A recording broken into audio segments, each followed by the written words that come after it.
بسم اللہ الرحمن الرحیم۔ در بیان ریاضت کے بیان میں یعنی عبادت کرنے میں، اللہ کی عبادت کرنے میں محنت و مشقت کرنا چاہیے، بہت زیادہ جد و جہد کرنا چاہیے، کوشش کرنی چاہیے۔ اس سلسلے میں شیخ فرید الدین عطار رحمۃ اللہ علیہ نے اپنے اس منظوم کلام میں لوگوں کو ترغیب دلائی ہے کہ آدمی جس طرح دنیاوی لذتوں کے حصول کے لیے، مال و دولت کے حصول کے لیے بہت زیادہ محنت کرتا ہے، مشقت برداشت کرتا ہے، تکلیفیں برداشت کرتا ہے، اسی طرح اللہ تعالیٰ کی عبادت کے سلسلے میں محنت کرنی چاہیے۔ اگر ہمی خواہی کہ گردی سر بلند، اگر سر بلند ہونے کی تو خواہش رکھتا ہے، اگر تو سر بلند ہونا چاہتا ہے، اے پسر برخود در راحت ببند، تو اے لڑکے اپنے آپ پر راحت کا دروازہ بند کر لے۔ تو اگر آدمی آخرت کی زندگی آسانی سے بسر کرنا چاہتا ہے، سہولت کے ساتھ بسر کرنا چاہتا ہے، تو اس کو چاہیے کہ آدمی مباح چیزوں سے بھی دور رہے، جتنی سادگی کے ساتھ زندگی گزار سکے اتنی سادگی کے ساتھ زندگی گزارنے کی کوشش کرے۔ اس لیے کہ آدمی اس دنیا میں جتنی قناعت کے ساتھ، سادگی کے ساتھ، صبر کے ساتھ زندگی گزارے گا، آخرت میں اس کا منزل، اس کا حساب و کتاب اتنا ہی آسان ہو جائے گا۔ حدیث شریف میں ہے کہ فقراء یہ مالداروں سے 500 سال پہلے جنت میں جائیں گے، 500 سال پہلے جنت میں جائیں گے۔ تو اس کی علت علماء نے لکھی ہے کہ اس کی وجہ یہ ہوگی کہ مالدار یہ دنیا میں آشائش کے ساتھ زندگی گزارتے ہیں، مال و دولت جمع کرتے ہیں اور اس میں حلال حرام دونوں طریقہ اختیار کرتے ہیں، تو آخرت میں ان کو 500 سال اس مال و دولت کا حساب دینے میں لگ جائے گا، اس لیے وہ پیچھے رہ جائیں گے۔ اور جو فقراء ہوں گے ان کے پاس دنیا میں تو کچھ تھا ہی نہیں، تو ان کو حساب و کتاب بھی زیادہ نہیں دینا پڑے گا، تو اس لیے وہ پہلے جنت میں داخل ہو جائیں گے۔ اس لیے اس دنیا کی زندگی کو سادگی کے ساتھ گزارنی چاہیے۔ ہر کے بر بست او در راحت تمام، بستن سے بست ہے بند کرنے کے معنی میں، ہر کے بربست او در راحت تمام، جس نے خود پر دنیاوی راحت و آسائش کا دروازہ مکمل بند کر لیا، باز شد بروے در دارالسلام، دارالسلام سلامتی کے گھر یعنی جنت، اور در کی معنی دروازہ، باز شد بروے در دارالسلام، اس پر جنت کا دروازہ کھل گیا، یعنی وہ جنت کا حقدار ہو گیا۔ غیر حق راہر کے خواہد اے پسر، اے لڑکے جو شخص اللہ تعالیٰ کے علاوہ کا طلبگار ہو، کس در عالم ازو گمراہ تر، اس سے زیادہ گمراہ دنیا میں کون ہے۔ تو ہمیشہ ہر چیز کو اللہ سے مانگنی چاہیے، اور حدیث شریف میں آیا ہے کہ آدمی اپنے چھوٹی چھوٹی چیزوں کو بھی اللہ سے مانگے، جوتا ٹوٹ جائے تو اس کے لیے بھی اللہ سے دعا کرے۔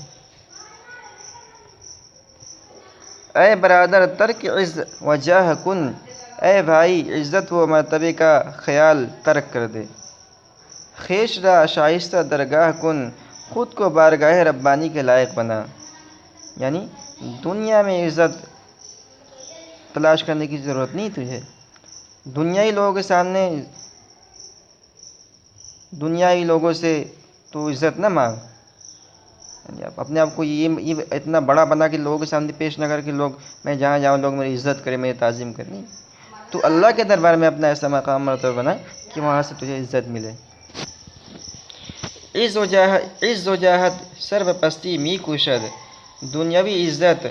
مرتبہ زوال و پستی کی طرف لے جاتی ہے، دنیاوی عزت و مرتبہ زوال و پستی کی طرف لے جاتا ہے۔ مر ترا برتن پرستی می کشد، تجھے راحت وطن پرستی کا خوگر بناتا ہے، عادی بناتا ہے، اس لیے ہمیشہ اسے دور رہنا چاہیے۔ خار گردد ہر کے باشد جاہ جوئی، دنیائی مرتبہ کا طلبگار ذلیل ہوتا ہے، اے برادر قرب درگاہ جوئی، اے بھائی بارگاہ خداوندی کے قرب کی جستجو کر۔ نفس در ترک ہوا مسکی بود، نفس در ترک ہوا مسکی بود، نفس ترک خواہشات سے عاجز ہوتا ہے، گو شمال نفس نادائیں بود، اس بیوقوف نفس کی سزا یہی ہے۔ تو